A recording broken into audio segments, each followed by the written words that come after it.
Yan, so mapagpalang hapon po, gabi po sa ating lahat dito po sa My Citrus. So kami po ay naparito para po magpahayag sa inyo ng libreng salita ng Panginoon. And huwag po kayong mag-alala dahil kami po ay magpapahayag lamang ng libreng salita ng Diyos at hindi po kami manghihingi sa inyo mga kaibigan ng anumang mga bagay, lalong-lalo na po ng donasyon o pera. O hindi po kami mag-aabot ng sobre o manghihingi sa inyo. Ang kailangan na po namin is yung inyong mga puso at tenga para po sa salita ng Diyos. Alam niyo po ba na kailangan natin ang Panginoon Jesucristo sa ating mga buhay? He needs the Lord Jesus Christ. Bakit kailangan natin ang Panginoong Jesucristo sa buhay ng bawat isa sa atin? Dapat po nating malaman na ang buhay natin, ang lakas natin, ang mga hininga natin ay galing sa Panginoon. Ang buhay ay galing sa Diyos. Ang hininga natin ay galing sa Diyos. At ang kagalingan, kapayapaan, maging yung buhay na walang hanggan ay matatagpuan lamang sa Panginoong Jesucristo. Kaya nga, we need the Lord Jesus Christ. Sabi po ng Panginoong Jesus sa kanyang mga salita sa John chapter 15 verse 5, sabi po ng Panginoong Jesucristo, kung kayo'y hiwalay sa akin, wala kayong magagawa. Alam niyo po ba kung sino ang pinakakawawang tao na nabubuhay sa mundong ito? Hindi yung mga taong walang pera, hindi yung mga taong walang kayamanan, hindi yung mga taong mahirap. Ang pinakakawawang taong nabubuhay sa daigdig na ito is yung mga taong walang relasyon sa Panginoong Jesucristo. Kasi po mga kapatid, ang pag-asa ay sa Panginoong Jesucristo lang matatagpuan. Ang kaligtasan, ang kapayapaan, ang buhay na walang hanggan, ang kagalingan sa Panginoong Jesucristo lang matatagpuan. Kaya sikapin po natin na sa pamumuhay natin sa mundong ito ay meron tayong relasyon sa ating tagapagligtas, meron tayong relasyon sa Diyos na pinagmumula ng buhay at kaligtasan. Mga minamahal kong kaibigan, sinasabi po sa banal na kasulatan sa John chapter 3 verse 36 na kung ang isang tao ay hindi sumasampalataya sa anak ng Diyos, sa Panginoong Jesucristo, ay wala siyang buhay na walang hanggan, wala siyang kaligtasan ng kanyang kaluluwa. Sabi po sa salita ng Diyos, kung i-reject natin ang Panginoong Jesucristo sa buhay natin, ang buhat ng Diyos ay mananatili sa atin. Mga minamahal kong kaibigan, magsisi na tayo sa ating mga kasalanan, manumbalik na tayo sa Diyos, hanggat buhay pa tayo, hanggat malusog pa tayo, hanggat may hininga pa tayo. Lagi po natin tatandaan na our life sa mundong ito, ang buhay natin sa mundong ito ay temporary lamang, panandalian lamang. Hindi po natin alam kung bukas buhay pa tayo, sapagkat ang buhay natin ayon sa Biblia ay parang usap lamang, pansamantalang lumilitaw at pagkatapos ay nawawala. Mga minamahal kong kaibigan, sikapin natin na magkaroon tayo ng kaligtasan, magkaroon tayo ng buhay na wala hanggan. Sikapin po natin na sa pamumuhay dito sa lupa, naglilingkod tayo sa Panginoon dahil sayang po ang isang buhay na wala sa Diyos.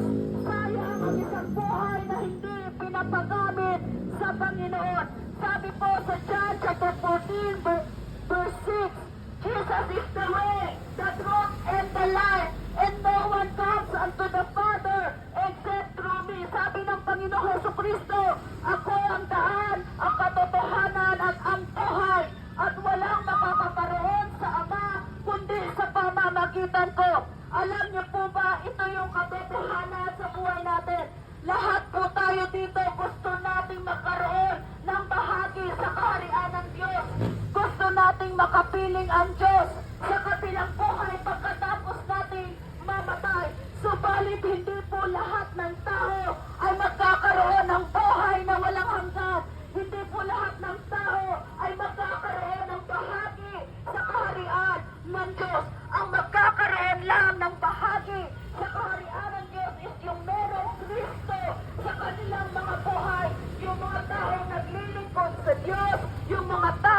magsisisi sa kanilang mga kasalanan. Because without Jesus, our life is nothing, mga kaibigan.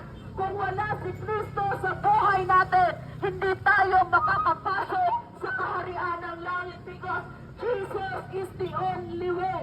Siya lang ang tanging daan papunta sa langit. Alam niyo po, masyado pong busy tayo sa maraming bagay.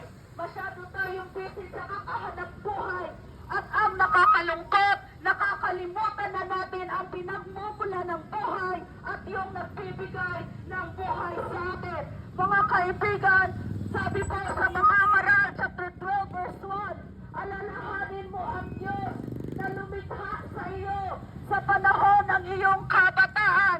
Ibig sabihin, sa panahon na malakas ka pa, sa panahon na malusog ka pa, sa panahon na humihinga ka pa, alalahanin mo na ang Diyos na lumikha sa iyo bago dumating ang araw at taon na puno ng kaguluhan at panahon hindi mo na madadama ang tamis ng mabuhay. Again, mga kapatid, ang panawagan ng Diyos sa ating lahat na naririto na magsisi na tayo sa ating mga kasalanan, manumbalik na tayo sa Diyos, talikuran na natin ang ating mga masasamang ginagawa na siyang nagdadala sa atin sa tiyak na kapahamakan sa impyerno. Hindi po aksidente na narinig mo ang tinig ng Diyos ngayon. Hindi po aksidente na narinig mo ang panawagan ng Diyos ngayon.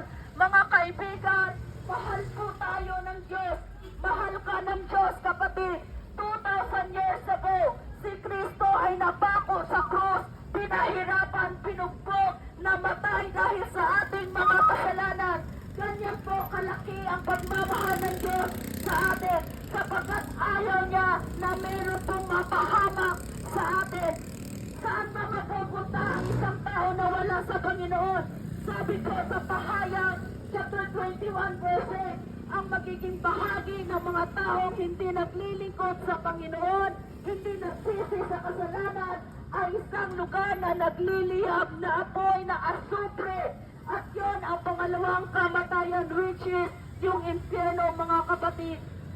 Kaya ngayon pa lamang po, pahalagahan niyo na po yung inyong mga kaluluwa.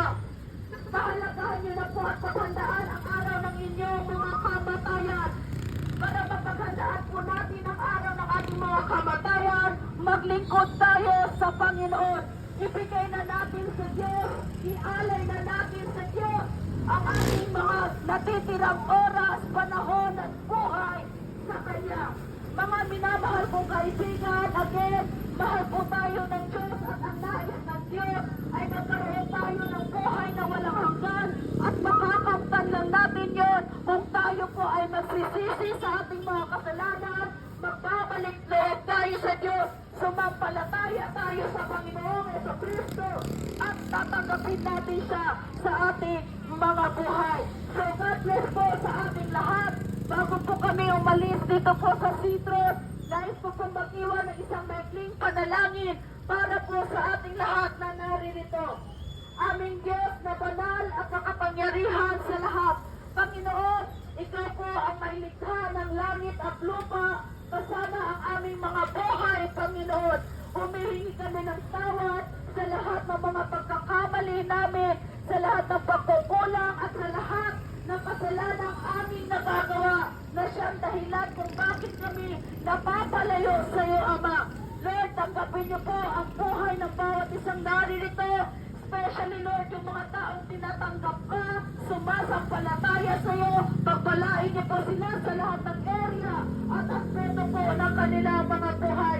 Maghari ka po, Panginoon, sa lugar ng Citrus, at hindi lang po sa lugar ng Citrus, Panginoon, dinideklara ko ang iyong paghahari, Panginoon, sa buong mundo, Lord. Maghari ka, Panginoon, sa buhay ng bawat isang narito.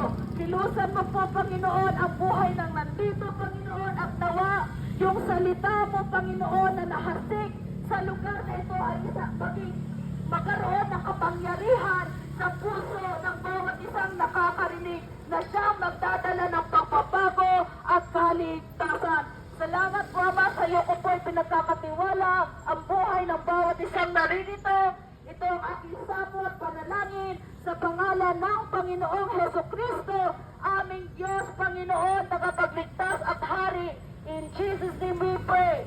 Amen at amen. So God bless po sa inyong lahat. Palagi po kayong manalangin. Again, maglingkod na tayo sa Panginoon. Hanggat buhay pa tayo, hanggat malusog pa tayo. To God be all the glory.